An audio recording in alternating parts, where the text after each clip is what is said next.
Jacques utilisait ses pouvoirs ce jour-là, reliant des câbles électriques à main nue. Soudain, un drone s'approcha, et Jacques, ainsi que son équipe en plein travail, furent aussitôt rappelés. La police, prévenue par un signalement, ordonna aux ouvriers de se mettre en ligne.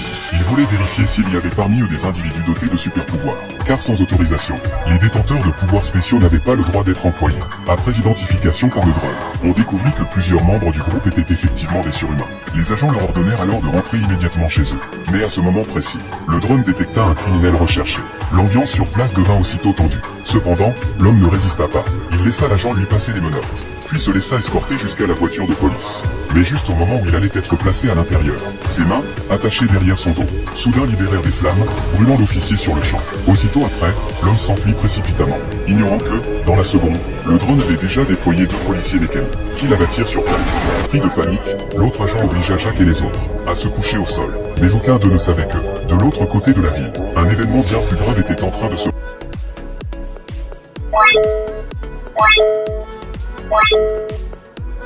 C'est un restaurant étrange. La propriétaire emmène toujours les clients dans la cuisine. Mais quand ils en ressortent, ils ne portent que quelques assiettes de hamburgers appétissants. Un jour, un couple est entré dans le restaurant. Dès que John a franchi la porte, il a senti que quelque chose n'allait pas. Les clients autour de lui semblaient souffrir de malnutrition, comme s'ils n'avaient pas mangé depuis 1 an. La propriétaire du restaurant a reconnu les nouveaux arrivants. Elle s'est approchée avec un large sourire et leur a présenté le menu avec enthousiasme. Bien qu'il y ait eu un choix de steak, John n'a commandé que 2 hamburgers, car ils voulaient juste partir de là le plus vite possible. Mais ils ont dû attendre longtemps. Leur repas n'arrivait toujours pas. John s'est levé et s'est dirigé vers les toilettes. Dans le couloir, il a croisé le cuisinier. Celui-ci l'a regardé d'un air féroce et l'a averti que les étrangers n'avaient pas le droit d'entrer dans la cuisine. John n'a eu d'autre choix que de retourner à sa place. Mais son cœur était encore plus inquiet. La propriétaire du restaurant a rapidement apporté les hamburgers. La petite amie de John avait faim depuis longtemps. Elle en a pris une bouchée et le goût était incroyablement délicieux. Mais John hésitait à les goûter, submergé par l'insistance de sa petite amie. Il finit par en prendre une bouchée avec prudence. Il fut immédiatement surpris par son goût. Mais avant de prendre une deuxième bouchée, un inconnu se jeta soudainement sur lui, s'empara de son hamburger et le dévora comme une bête sauvage. Bien que l'homme ait été très grossier, John ne s'est pas fâché. Il a simplement commandé un hot dog et des frites. Cependant, lorsque la nourriture est arrivée, les frites n'étaient pas accompagnées de ketchup. John est donc descendu et a demandé à la patronne de lui en apporter. Mais lorsqu'il est arrivé à la porte de la cuisine, il a accidentellement...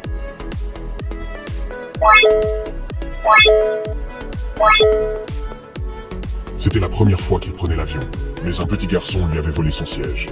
Le pauvre jeune homme alla chercher de l'aide auprès de l'hôtesse de l'air, qui le conduisit dans la cabine de première classe. Là, se trouvait une riche femme d'affaires. Un vieil homme chauve l'importunait constamment. Elle ne le supportait plus. Alors, elle demanda au garçon de s'asseoir près de son siège. En voyant cela, le vieil homme s'arrêta. La femme pouvait enfin travailler en paix. Le garçon, lui, continuait d'appuyer sur le bouton de son siège par curiosité. Mais la femme d'affaires, âgée de 38 ans, n'aurait jamais imaginé qu'elle tomberait amoureuse d'un jeune homme pauvre de 18 ans. La dame demanda à l'hôtesse de lui apporter un café. Le garçon dit qu'il en voulait un aussi, mais l'hôtesse lui expliqua qu'il ne pouvait pas en prendre, car il était en classe économique et ne pouvait pas accéder au menu de la première classe. Cela rendit la situation un peu gênante pendant un moment. Peu après, une forte turbulence secoua l'avion et commença à trembler violemment. Tout le monde paniqua, y compris les hôtesses de l'air qui étaient prêtes. Soudain, l'avion s'assombrit de peur. La femme riche prit la main du garçon. Après avoir senti la chaleur de sa paume, le jeune homme, qui était très timide, apprécia néanmoins cette sensation. Heureusement, l'avion atterrit sain et sauf. Juste au moment où la femme s'apprêtait à descendre de l'avion, l'homme dit « Heureusement, nous ne sommes pas morts ensemble » et donna son nom. La femme sourit à sa plaisanterie et lui dit qu'elle s'appelait Alice. Puis Alice descendit de l'avion. Mais juste après être parti, le garçon se rendit compte qu'Alice avait oublié quelque chose. Il se précipita pour le lui rendre, mais elle était déjà partie dans sa voiture de luxe.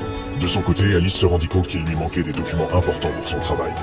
Pour couronner le tout, un jeune homme lui avait volé la chance d'obtenir une promotion. Comme Alice était trop âgée et indifférente, personne dans l'entreprise ne voulait la contacter.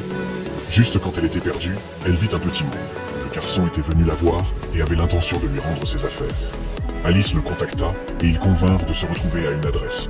Quand Alice le trouva, il était dans un bar, un endroit où elle n'était jamais allée. Elle avait prévu de le trouver d'abord pour récupérer ses affaires, mais le garçon ne les avait pas avec lui. Il l'invita donc à aller chez lui. Quand Alice vit la voiture électrique du garçon, elle fut très surprise, car elle n'en avait jamais conduite auparavant, et elle ne portait même pas de casque. Le garçon l'aida avec beaucoup de considération. Cependant, cette scène fut vue par les collègues d'Alice, qui prirent discrètement une photo. Le lendemain, quand Alice arriva au travail, elle se rendit compte que tout le monde était un peu étrange. Même la femme de ménage la regardait fixement. À ce moment-là, une collègue lui montra la photo.